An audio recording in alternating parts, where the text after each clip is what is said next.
E aí, tudo certo? Hoje a gente vai fundo no universo do malware. E não estamos falando só daqueles pop-ups chatos, sabe? É um verdadeiro campo de batalha digital que não para de evoluir. Vamos desvendar juntos como ele funciona, a história por trás dele, que é bem surpreendente, e por que a ameaça hoje em dia está mais sofisticada do que nunca. Pra gente começar, vou lançar uma pergunta no ar. E se um site que todo mundo confia, tipo um site do governo, de repente se virasse contra as pessoas que o acessam? Parece até roteiro de filme, né? Mas foi exatamente isso que aconteceu num caso real que a gente vai explorar agora. Beleza, vamos direto ao ponto. A nossa história começa lá em 2010 e o alvo foi um dos mais confiáveis que se pode imaginar, o Departamento do Tesouro dos Estados Unidos. Esse caso é perfeito para mostrar como até as fontes que a gente considera mais seguras podem ser, sim, comprometidas. Imagina só o cenário. Estamos em maio de 2010. O governo americano está para lançar uma nova nota de $100.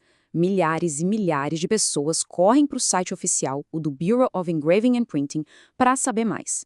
Só que, sem ninguém fazer a menor ideia, o site tinha sido transformado numa armadilha. Quem estava ali só buscando informação acabou baixando algo bem mais perigoso. E o mais impressionante disso tudo, sabe o que é? A simplicidade do ataque. Tinha um script escondido na página que simplesmente mandava os visitantes para um site na Ucrânia. De lá, um código malicioso aproveitava falhas de segurança que já eram conhecidas para se instalar nos computadores. E o mais chocante, foi feito com um kit de malware pronto a ponte-clique chamado Eleanor. Custou só $2.000 e foi ajustado especificamente para atacar esse site.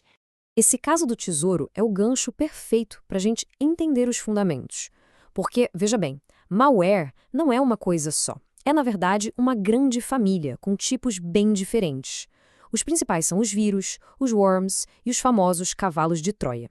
Vamos começar pelo básico, então. Malware é literalmente a abreviação de software malicioso.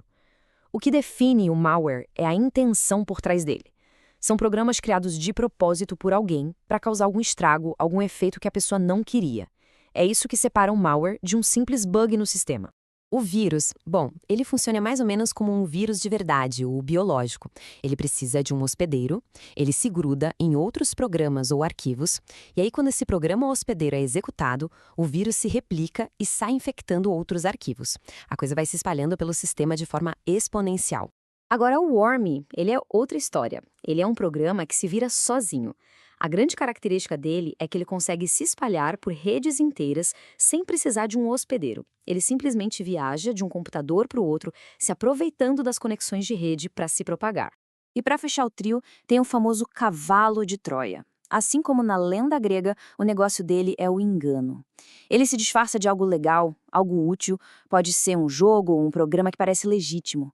A pessoa vai lá, executa o programa, e enquanto ele parece fazer uma coisa, por baixo dos panos ele está fazendo outra, totalmente maliciosa.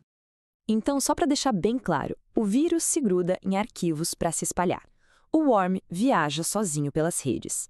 E o cavalo de Troia se esconde à vista de todos, fingindo ser um programa inofensivo. Entender essa diferença é o primeiro passo para entender a ameaça. Muita gente acha que malware é coisa recente, da era da internet, né? Mas a verdade é que as raízes disso são bem mais antigas. A história do código malicioso, na verdade, começou décadas antes de o primeiro site sequer existir. Dá uma olhada nessa linha do tempo aqui. Lá em 1962, o jogo Darwin, nos laboratórios da Bell, já tinha programas competindo para literalmente matar uns aos outros. Em 88, um armory se espalhou pela ARPANET, que era a avó da internet. Aí, no final dos anos 90, a gente viu a explosão de malwares como o Melissa e o I Love You. E hoje? Bom, hoje a gente enfrenta ameaças de um nível completamente diferente. E é aqui que a coisa fica séria, com os ataques de dia zero. Esse é um dos conceitos mais importantes na segurança hoje. Um ataque de dia zero explora uma falha de segurança que é totalmente desconhecida para quem fez o software. Ou seja, os desenvolvedores tiveram exatamente 0 dias para criar uma defesa. É um ataque surpresa no ponto mais fraco. E para ter uma ideia do tamanho do problema, só em 2013 foram descobertas 23 vulnerabilidades de dia zero.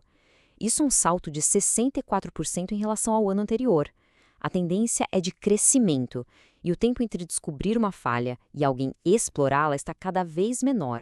Ok, a gente já viu os tipos de malware, já viu a história, agora vamos entender como um ataque funciona na prática. Como é que o malware causa dano de verdade e, talvez o mais importante, como ele consegue ficar escondido sem ser pego. E aí vem a pergunta de milhões, né? Qual é o custo real disso tudo?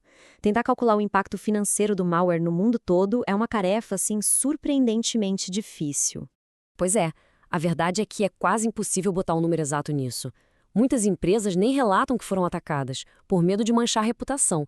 Mas a gente sabe que ataques isolados, como o do Worm Code Red, por exemplo, tiveram custos de recuperação na casa dos bilhões de dólares.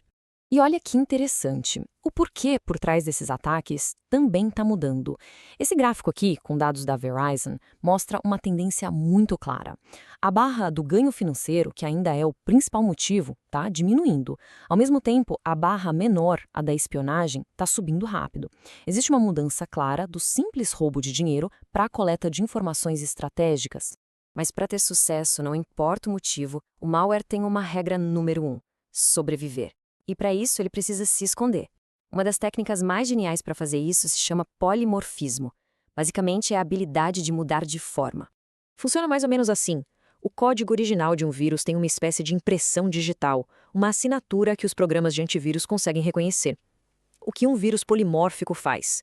Ele insere um monte de instruções inúteis no meio do código, ele embaralha a própria ordem e, com isso, cria uma nova assinatura a cada nova infecção. Para o antivírus, cada cópia do vírus parece um programa totalmente novo. E tudo isso nos traz para o cenário atual, a nova era do malware, que, vamos ser sinceros, é um campo de batalha bem desigual. Um lugar onde as ferramentas para atacar se tornaram acessíveis para todo mundo.